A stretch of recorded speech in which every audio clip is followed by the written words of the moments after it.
जो new chapter है states of matter, सबने एक बार 9th क्लास में शायद पढ़ा होगा, may be properties of matter नाम से या फिर किसी भी नाम से, ये पढ़ रखा है एक बार तुम लोगों ने।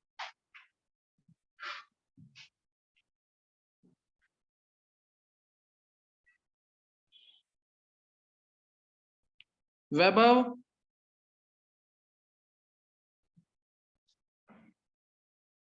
वैभव यस सर। क्या बोल रहा है? सर गलती से हो गया।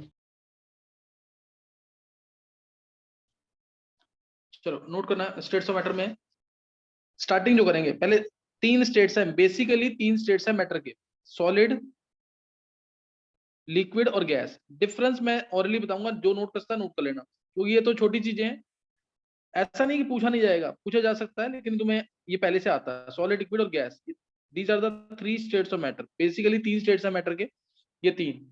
तो अगर मैं बात करूं सॉलिड की, तो सॉलिड एक ऐसा सब्सटेंस मानते हैं, सॉलिड एक ऐसा सब्सटेंस मानेंगे जिसके अंदर मेल्टिंग पॉइंट क्या होगा, मेल्टिंग पॉइंट क्या होगा, अबव रूम टेम्परेचर। जिसका melting point above room temperature है under atmospheric condition, melting point above room temperature under atmospheric condition. तो दूसरा है लिक्विड, लिक्विड क्या होगा, जिसका बॉइलिंग पॉइंट क्या हो, above room temperature under atmospheric condition. Liquid क्या है, ऐसा सब्सटेंस जिसके अंदर बॉइलिंग पॉइंट हो above room temperature under atmospheric condition. और गैस, गैस क्या होगा, जिसका boiling point below room temperature, जिसका boiling point below room temperature under atmospheric condition, चाहिए ना, अंडर एटमॉस्फेरिक कंडीशन। ये क्या है, ये क्या होगा, गैस। तो ये 3 स्टेट्स है मैटर के, ये तीनों ध्यान रखते हैं। तू जल्दी खड़े होकर पढ़ेगा, तो हमेशा लेट आता है, आज नहीं हमेशा लेट आता है नहीं, 3:20 और 3:30 में भी लेट है ना, तो बैठ जल्दी, नेक्स्ट टाइम ध्यान दो, नेक्स्ट टाइम तो पढ़ेगा। अच्छा, अब ये सॉलिड, लिक्विड, गैस के बारे में मैंने डेफिनेशन बता दी है। सॉलिड जिसका melting point above room temperature हो अंडर एटमॉस्फेरिक कंडीशन, लिक्विड जिसका boiling point above room temperature हो अंडर एटमॉस्फेरिक कंडीशन, गैस जिसका boiling point below room temperature हो अंडर एटमॉस्फेरिक कंडीशन। अगर मैं बात करूं सॉलिड, लिक्विड, गैस की, तो तुम्हें पता है सॉलिड के जो एटम्स होंगे या मॉलिक्यूल्स होंगे वो इस तरीके से होंगे, ये ऐसे होंगे। लिक्विड में थोड़ा दूर दूर होंगे, गैस में एक यहाँ पे, एक यहाँ पे, मतलब दूर दूर, काफी दूर दूर होंगे, ऐसे इस तरीके से गैस के मॉलिक्यूल, गैस के molecule they will be far apart. तो अब इसको देखते हुए हम बता सकते हैं सॉलिड के अंदर मॉलिक्यूल्स क्लोजली पैक्ड, लिक्विड में लेस क्लोजली पैक्ड, गैस में apart from each other. Gas में क्या आएगा, they are far apart from each other, clear, they will be far apart from each other. Gas में they will be far apart from each other. तो समझ आ गया कि नहीं, ये पहला point, molecules closely packed, less closely packed, far apart from each other. दूसरा पॉइंट, सॉलिड के अंदर डेंसिटी, डेंसिटी क्या होगी, ज्यादा, सॉलिड में डेंसिटी हाई, डेंसिटी लेसर, और इसमें क्या होगी, लीस्ट, लीस्ट डेंस होंगे गैस के मॉलिक्यूल्स, लीस्ट, बहुत दूर दूर होते हैं ना, तो इसलिए वॉल्यूम ज्यादा हो जाएगा, वॉल्यूम ज्यादा हो जाएगा तो डेंसिटी, डेंसिटी क्या हो जाएगी, कम हो जाएगी।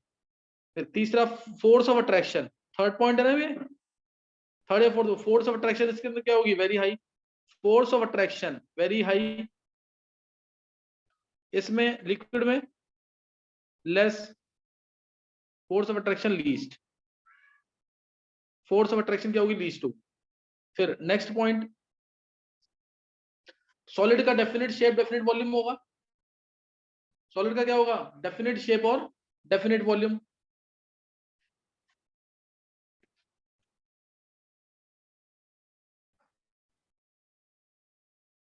सॉलिड का नोट कर लेंगे, डेफिनेट शेप डेफिनेट वॉल्यूम होगा। और लिक्विड का क्या होगा,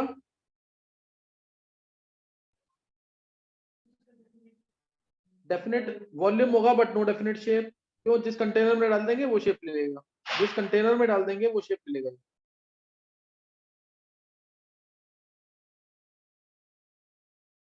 जिस कंटेनर में डाल देंगे वो शेप ले लेगा, सही है। तो ये ध्यान रखना इसके अंदर। इसके अलावा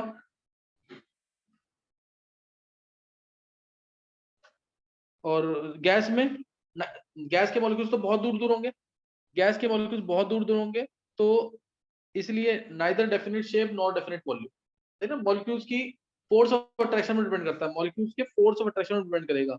neither definite shape nor definite volume, neither definite shape nor definite volume, neither definite shape nor definite volume. तो ये तुम्हें ध्यान रखना इसके अंदर। इसके अलावा ये बता दीजिए सॉलिड लिक्विड गैस में क्या डिफरेंसेस होते हैं।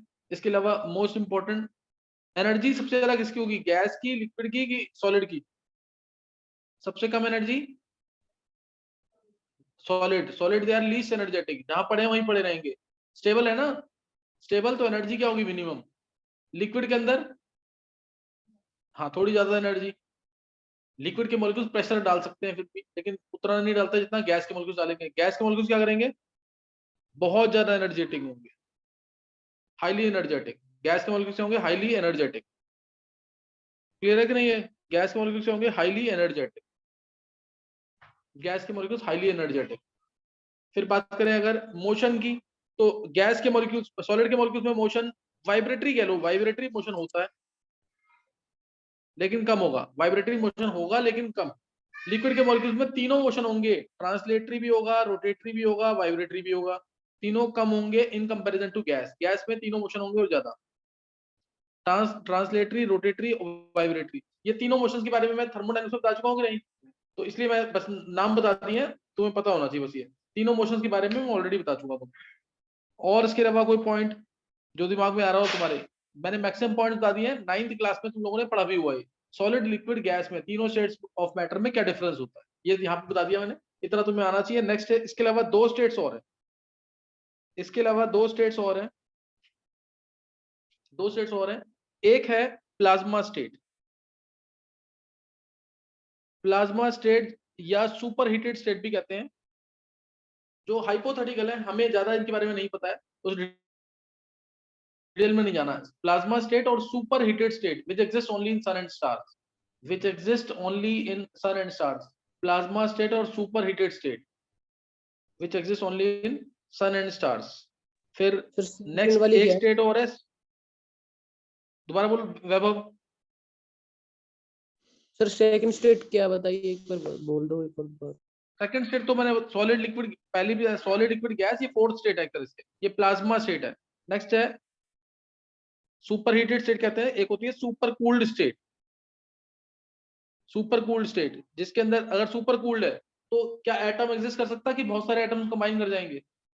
सुपर कूल्ड बहुत ज्यादा किसी को ठंडा करेंगे तो क्या होगा, जो एटम्स होंगे या मॉलिक्यूल्स होंगे पास पास आ जाएंगे, पास आएंगे, तो उस केस में एटम अपनी इंडिविजुअल आइडेंटिटी को लूज कर देगा।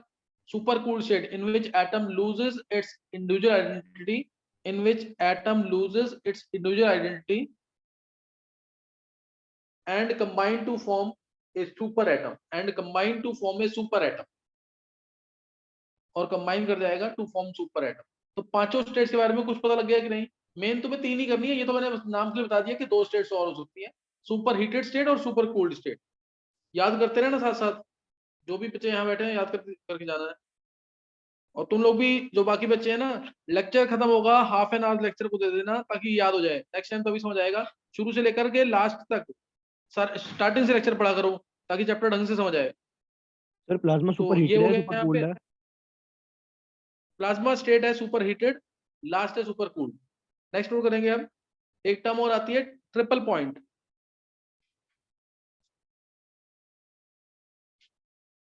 ट्रिपल पॉइंट जब तीनों स्टेट्स को एग्जिस्ट करे, when all the three states of matter that is solid, liquid and gas exist together या coexist, when all the three states of matter they coexist, pressure versus temperature, when all the three states of matter they coexist,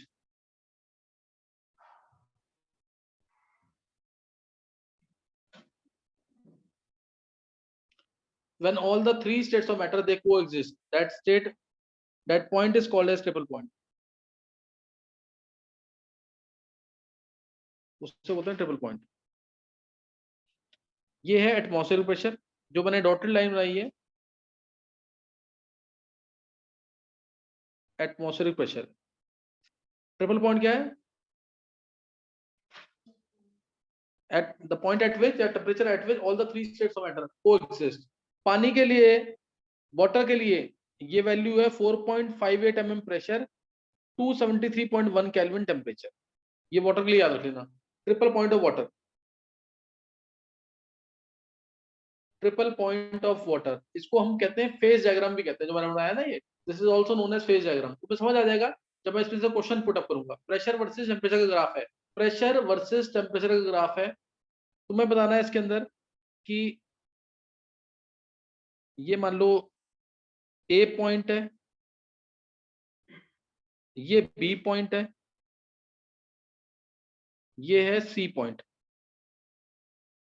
तुम्हें बताना A B और सी। सबसे पहले तुम्हारा एक reason note लेते हैं, एक्स वाई और एक्स वाई और जेड, ये रीजन भी दे रखा है। एक्स रीजन के अंदर कौन सा स्टेट एग्जिस्ट करेगा, सॉलिड, लिक्विड की गैस। एक्स स्टेट में, एक्स रीजन में कौन सा स्टेट एग्जिस्ट करेगा, एक्स वाले में। एक्स वाले में सॉलिड होगा, क्योंकि यहाँ पे क्या है, यहाँ पे क्या है, प्रेशर ज्यादा और टेम्परेचर क्या है, कम। टेम्परेचर कम है तो मॉलिक्यूल्स पास होंगे, प्रेशर ज्यादा तो भी मॉलिक्यूल्स पास होंगे। वो किसमें होते हैं, सॉलिड में। और वाई में इंटरमीडिएट है, हाँ वाई में लिक्विड होगा और जेड में गैस, सही ना। जेड में गैस, टेम्परेचर कम, टेम्परेचर ज्यादा है वहां पे और प्रेशर कम है, टेम्परेचर ज्यादा है प्रेशर कम। तो इसलिए एक्स सॉलिड है, वाई लिक्विड है, जेड गैस है। क्लियर हो गया कि नहीं है, एक्स सॉलिड है, वाई लिक्विड है, जेड गैस है। और अब तुम बताना है ये तीन पॉइंट्स ए बी और सी, ये पॉइंट्स क्या रिप्रेजेंट करते हैं, ए बी और सी ये पॉइंट्स क्या रिप्रेजेंट कर रहे हैं। ए पॉइंट क्या रिप्रेजेंट कर रहा है, चलो ए छोड़ दो अभी। वाई क्या रिप्रेजेंट, वाई कह रहा हूं मैं, ए बी पॉइंट क्या रिप्रेजेंट कर रहा है, बी पॉइंट सॉलिड से लिक्विड कन्वर्ट हो रहा है उस पॉइंट पे कि नहीं। उस पॉइंट पे क्या हो रहा है, वेपर प्रेशर सॉलिड का और लिक्विड का बराबर हो रहा है। इस पॉइंट पे चेक करो एक बार, इस पॉइंट पे क्या हो रहा है, सॉलिड और लिक्विड स्टेट को एग्जिस्ट कर रही है कि नहीं, सॉलिड और लिक्विड इक्विलिब्रियम में है कि नहीं। तो ये मेल्टिंग पॉइंट रिप्रेजेंट करेगा कि नहीं, सॉलिड और लिक्विड इक्विलिब्रियम में है कि नहीं है। तो ये किसको रिप्रेजेंट करेगा, सॉलिड से लिक्विड बन रहा है, कौन सा पॉइंट हो, मेल्टिंग पॉइंट। समझ आया कि नहीं ये मेल्टिंग पॉइंट। और ये जेड पॉइंट है, यहाँ पे क्या हो रहा है, लिक्विड से क्या बन रहा है, गैस। तो ये पॉइंट क्या रिप्रेजेंट करेगा, बॉइलिंग पॉइंट को। समझ आ रहा है कुछ कि नहीं है, ऐसे ऑब्जेक्टिव में पूछ सकते हैं एक्स, बी पॉइंट क्या है, सी पॉइंट क्या है और ए पॉइंट पे क्या हो रहा है। हाँ ये ट्रिपल पॉइंट है, यहाँ पे तीनों स्टेट आ रही है कि नहीं, तीनों का इंटरसेक्शन पॉइंट है कि नहीं, एक्स वाई और जेड का। तो इसलिए this point is called as triple point at which all the three states of matter will coexist. A point represents triple point. बहुत डिटेल में ग्राफ के नहीं जाना है, तुम्हें कुछ रीड करना आ गया ग्राफ के बारे में कि नहीं, समझ आ गया कि नहीं है। इधर मनीष क्लियर हो गया कि नहीं है, ध्यान से पढ़ लेना ग्राफ से ही ना। ये ट्रिपल पॉइंट है। नेक्स्ट चैप्टर के स्टार्ट कर रहे हैं बिल्कुल। अब एक एक पॉइंट ध्यान से सुनना है और दिमाग में बैठा लेना है। तुम ऐसे सोचो कि बहुत छोटा, बहुत बहुत ज्यादा इजी चैप्टर है, तुम सोचो कि खुद कर रहे हो तुम चैप्टर को।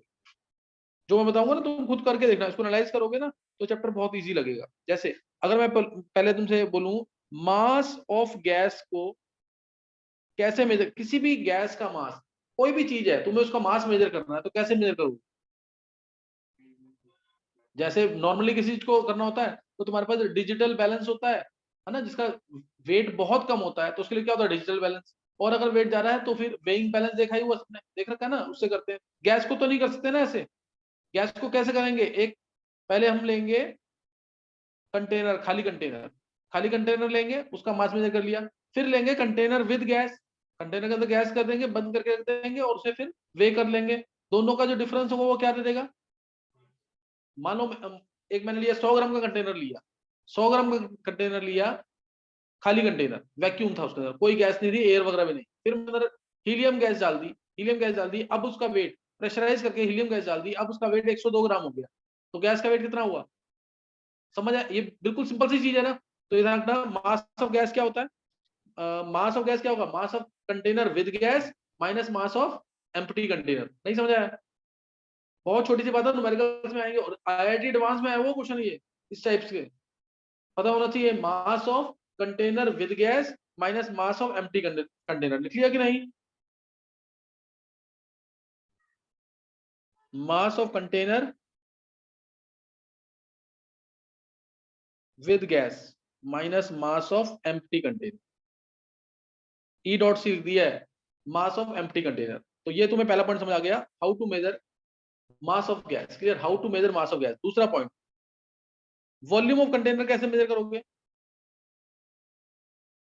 Volume of gas, sorry, mass of gas पता लग गया। वॉल्यूम ऑफ गैस कैसे मेजर करोगे?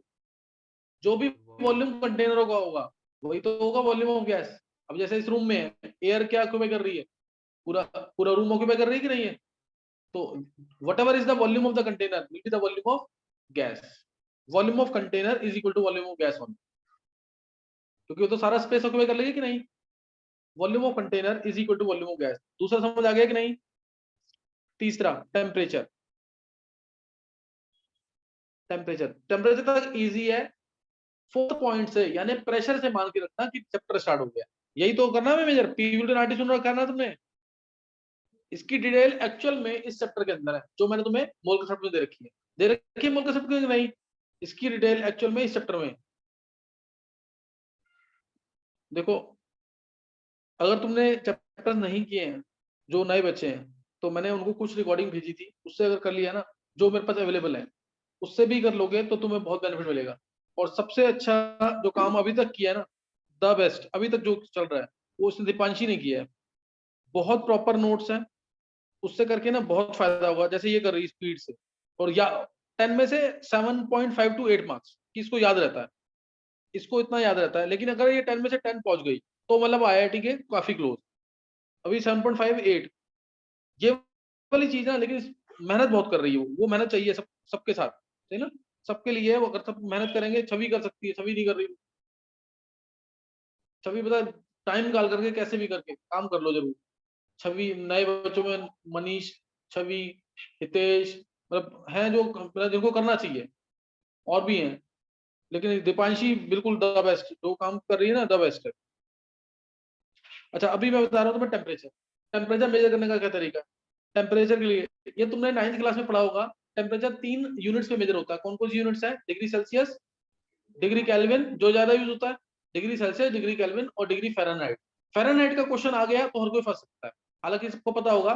फ़ारेनहाइट में कन्वर्ट करना है तो क्या होता है? सेल्सियस से 9/5 C + 32, याद है ना सबको? 9/5 C + 32। एक बार मैं बस बता देता हूँ, हिंट देता हूँ कि कैसे कन्वर्ट करते हैं।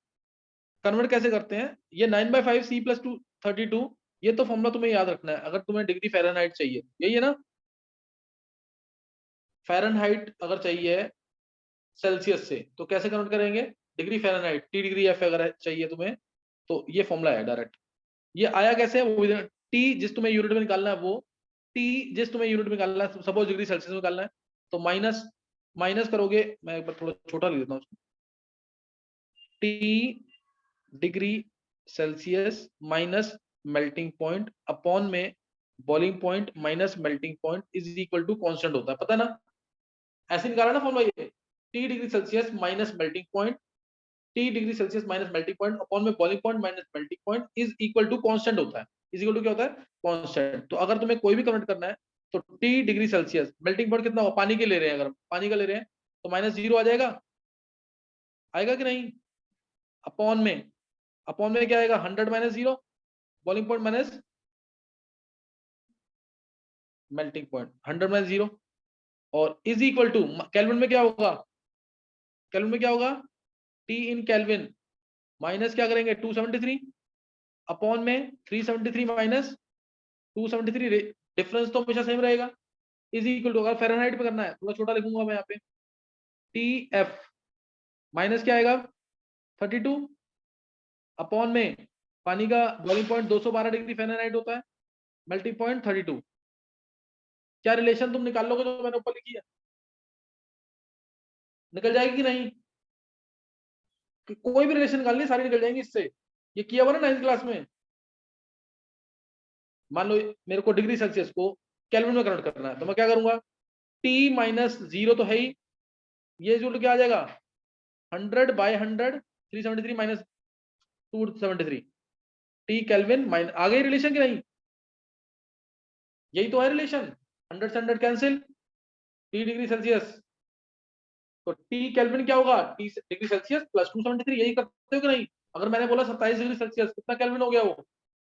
300 केल्विन हो गया। करते हो ना यही आगे रिलेशन? नहीं ऐसे ही ऊपर वाली रिलेशन में निकल जाएगी कि नहीं, फ़ारेनहाइट वाली? कोई डाउट किसी को? समझ आ गया कि नहीं है? नेक्स्ट, अभी तक मैंने गैस के बारे में क्या क्या मेजर करना सिखा दिया, मास, वॉल्यूम, टेम्परेचर। अब मोस्ट इंपॉर्टेंट, अभी मैं तुम्हें गैस का प्रेशर मेजर करना नहीं सिखा रहा हूं, मैं सिखा रहा हूं पहले तुम्हें एटमॉस्फेयर प्रेशर, जो हमारे आसपास का एटमॉस्फेयर है उसका प्रेशर हम कैसे मेजर करते हैं। हमारे आसपास का जो एटमॉस्फेयर है उसका प्रेशर हम कैसे मेजर करते हैं, मैं वो तुम्हें कैलकुलेट करना सिखा रहा हूँ। वो हम कौन से लिक्विड के थ्रू मेजर करते हैं? बैरोमीटर। सी लेवल के ऊपर, सी लेवल के ऊपर क्या प्रेशर है एटमॉस्फेयर में, कुछ मेंशन नहीं किया होता है तो हम क्या लेते हैं? 1 एटमॉस्फेयर। नॉर्मल टेम्परेचर हम क्या लेते हैं?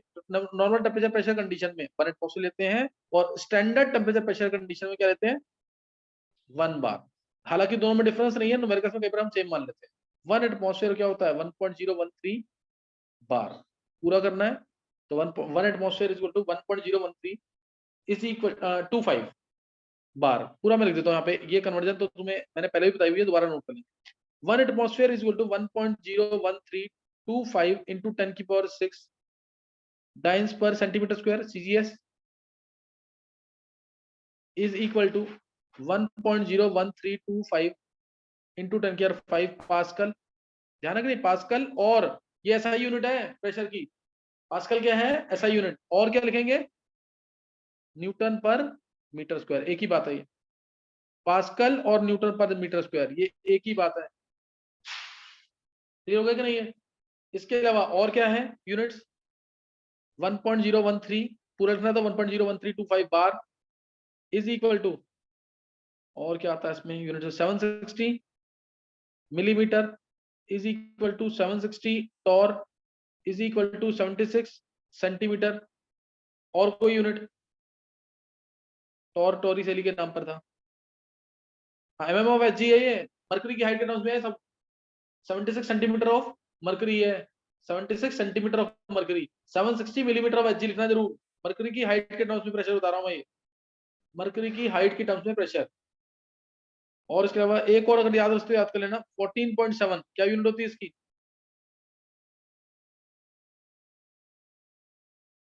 पाउंड्स पर स्क्वायर इंच, पीएसआई लिखते हैं। पीएसआई में सुना होगा ना प्रेशर, पाउंड्स पर स्क्वायर इंच। 14.7 में रेयर चांस है पूछेंगे, लेकिन मैंने अपनी तरफ से तुम्हें सारा बता दिया। 1 एटमॉस्फेयर किस किस में करंट हो सकता है, सही ना? 1 एटमॉस्फेयर किस किस में करंट हो सकता है, एक बार इसको देख करके याद कर लेंगे। और अब मैं तुम्हें बताऊंगा pressure, how to measure atmospheric pressure. Clear? How to measure atmospheric pressure.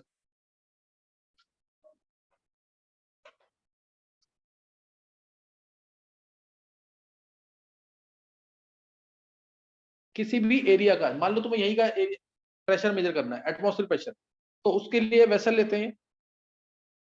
ये वेसल लिया और इसके अंदर क्या भर देते हैं? Liquid mercury.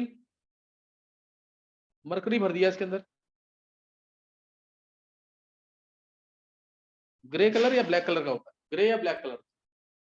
मरकरी क्या होता है? ग्रे और ब्लैक कलर का। तुमने कहाँ देखा हुआ इसको? थर्मोमीटर। ध्यान है, थर्मोमीटर में मोस्ट कॉमन है, थर्मोमीटर में सर एक बार तुमने देखा नाम हुआ है। बता अब दो। इसके ऊपर हमने एक, इसका नाम बताना। सर जो आप ये समझा रहे हो मतलब हाउ टू कैलकुलेट क्या था ये? How to atmospheric pressure, how to measure atmospheric pressure. हमारे आसपास का जो प्रेशर है, एटमॉस्फेयर में प्रेशर जो है गैसेस का, O2 गैस है, N2 गैस है, CO2 गैस है, आर्गन गैस है, कोई भी गैस, हीलियम गैस है, कोई भी गैस है, उसकी वजह से वाटर वेपर्स भी है, तो उनकी वजह से क्या प्रेशर है एटमॉस्फेयर के अंदर, देख ना, वैक्यूम तो नहीं है ना, एयर तो है यहाँ पे, तो वो प्रेशर क्या एग्जर्ट करेंगी, उसका प्रेशर, किसी भी एरिया का प्रेशर अगर तुम्हें निकालना है, उसके लिए कंटेनर लिया, कंटेनर में मैंने मरकरी भर दिया, और मरकरी के ऊपर हमने रख दिया अब एक ग्लास, इन्वर्टेड ग्लास ट्यूब। जब इसको रख देंगे इन्वर्टेड ग्लास ट्यूब को, तो अब इसके अंदर मरकरी ऊपर राइज करेगा कि नहीं? मरकरी ऊपर राइज कर जाएगा कि नहीं?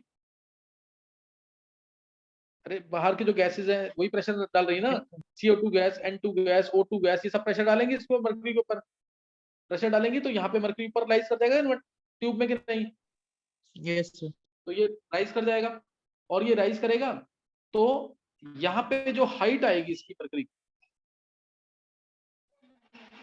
ये जो हाइट आएगी ना मरकरी की, this will give 76 centimetre height आती है जनरली। वो एरिया टू एरिया वेरी भी करती है, 75 आ गई, कहीं कहीं 74 आ गई, इस टाइप से। जैसे अब तुम माउंटेन जाओगे तो वहां पे प्रेशर क्या आएगा, हाइट क्या आएगी इसकी, कम, क्योंकि वहां पे ऑक्सीजन कम होती है, सबको पता है ना। हिली एरियाज पे ऑक्सीजन कम, तो गैसेस प्रेशर कम डालेंगी, प्रेशर कम डालेंगी तो इन्वर्टेड ग्लास ट्यूब में जो हाइट राइज होगी मरकरी की, वो कम होगी ज्यादा होगी, कम होगी। समझ गए कि नहीं है? तो 76 सेंटीमीटर, 76 सेंटीमीटर यानी 1 मीटर से भी कम है कि नहीं है? 1 मीटर कितना सेंटीमीटर होता है? 100 सेंटीमीटर, तो उससे भी कम है। इसको मेजर करना भी इजी है।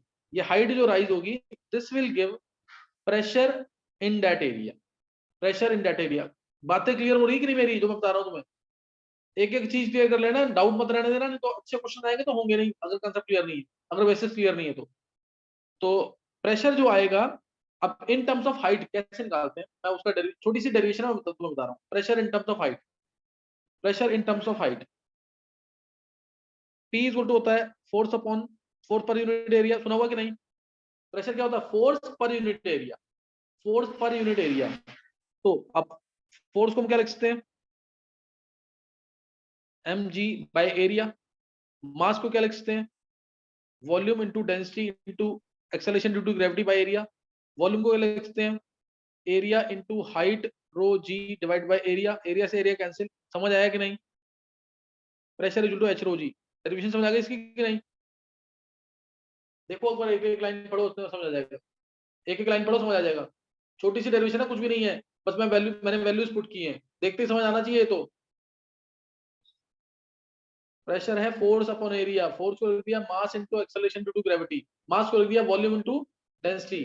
जो वॉल्यूम है मरकरी का, जो वॉल्यूम है मरकरी का उस टेस्ट ट्यूब के अंदर, कन्वर्टेड टेस्ट ट्यूब में, और जो उसकी डेंसिटी है into acceleration due to gravity divide by area. Volume को क्या लिख सकते हैं हम? एरिया ऑफ क्रॉस सेक्शन इस ट्यूब का, एरिया ऑफ क्रॉस सेक्शन इस ट्यूब का into height. Area into height होगा कि नहीं? ये वॉल्यूम क्या होगा मरकरी का? यही तो होगा, एरिया इनटू हाइट। तो एरिया इनटू हाइट, एरिया से एरिया कैंसिल, एच रो जी। नहीं समझ आया आपकी? समझ आ गया कि नहीं? है तो अब प्रेशर कभी भी निकालना है इन टर्म्स ऑफ हाइट, कैसे निकलेगा वो? Pressure in terms of height कैसे निकलेगा? H rho G. Clear? Pressure in terms of height will be H rho G. और एच की वैल्यू कितनी है? 76। और डेंसिटी कितनी होती है मरकरी की? सबको रटा होना चाहिए हमेशा। जैसे पानी की डेंसिटी सबको याद है, 1 ग्राम पर सेंटीमीटर की होती है। पानी की डेंसिटी कितनी है? 1 ग्राम पर सेंटीमीटर।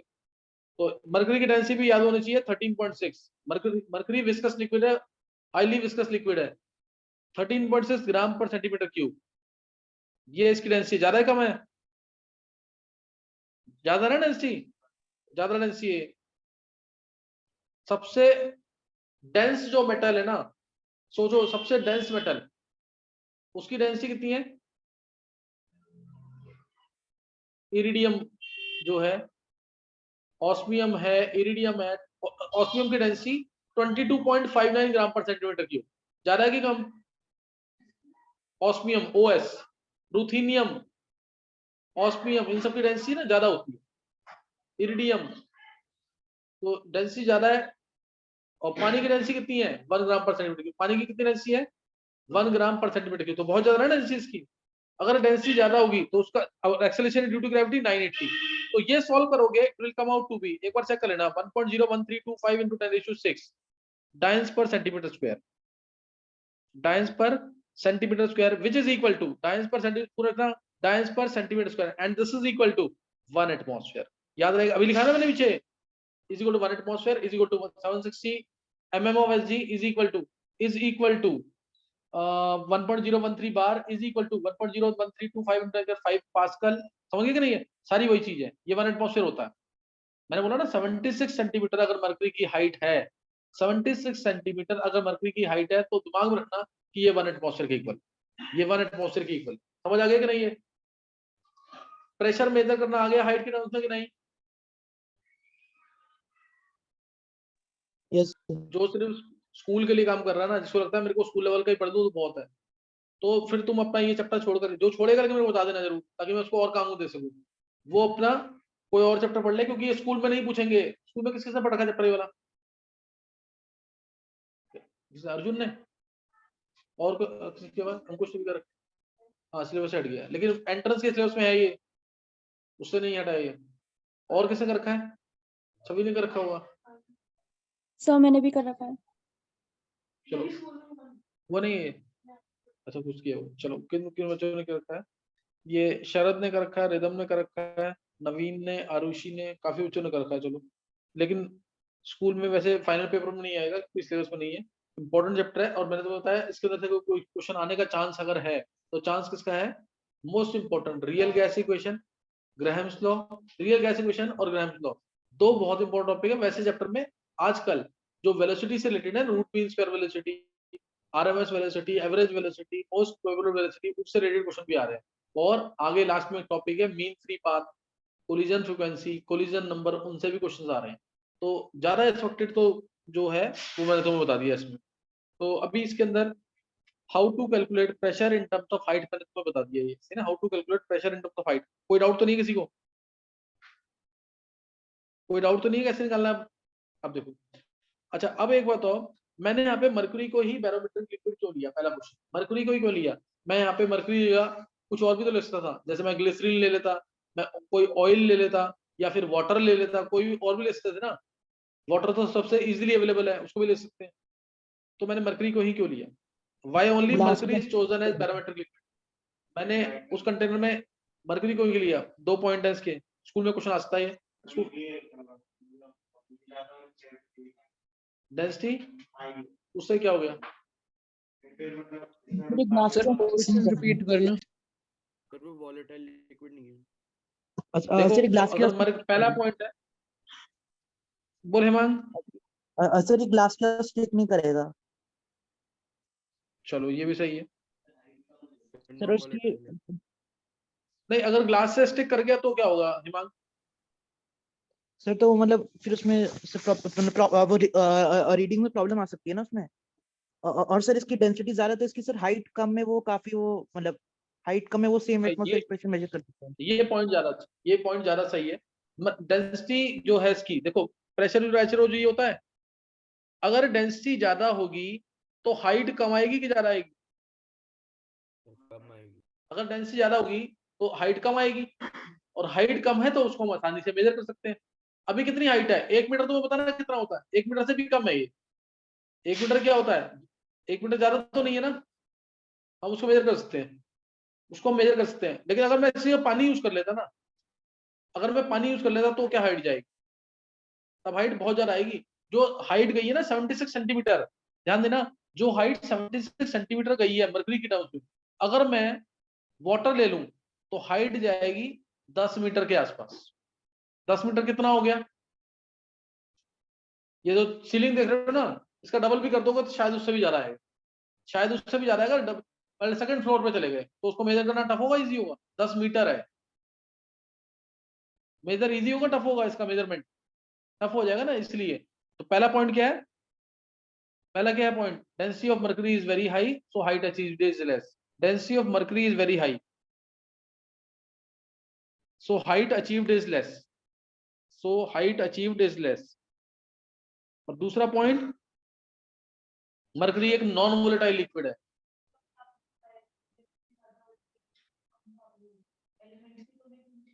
वो तो लिक्विड तो लेंगे ही ना, तो राइज तो भी करेगा। मेटल तो इतनी डेंसिटी ज्यादा, राइज कैसे करेगा? प्रेशर तो हाइट की जो आ रही है, हाइट आएगी क्या उसको? समझ गए कि नहीं? तो सर एक बार फर्स्ट पॉइंट रिपीट कर दो। मैं रिपीट कर रहा हूँ, सभी ये वाली चीज कुछ सोचने वाली थी ना। मैं पत्थर रख दूं, पत्थर में क्या राइज आएगा? तो समझ गए कि नहीं? ये थोड़ा सा कुछ सोच रहा है ना, लिक्विड तो है ही ना, मरकरी लिक्विड मेटल है। मैंने पहला पॉइंट बोला है वैसे पॉइजनस होता है मरकरी। मैंने पहला पॉइंट बोला है height of density of mercury is very high, so height achieved is less. और दूसरा, mercury is a non volatile liquid, ये अपना वेपर प्रेशर एक्सर्ट नहीं करेगा, ये अपना प्रेशर एक्सर्ट नहीं करेगा, तो इसलिए प्रेशर, एटमॉस्फेरिक प्रेशर मेजर को मेजर करने में कोई एरर नहीं आएगी, सही है? उसको मेजर करने में कोई एरर नहीं आएगी। एक बार रिजॉइन कर लेंगे और तुम लोग ट्राई करोगे। अगर पानी लेंगे तो वो कितनी हाइट लेगा? अगर मरकरी की हाइट आई है 76 सेंटीमीटर, तो पानी की हाइट कितनी आएगी? एक बार रिजॉइन कर लेंगे।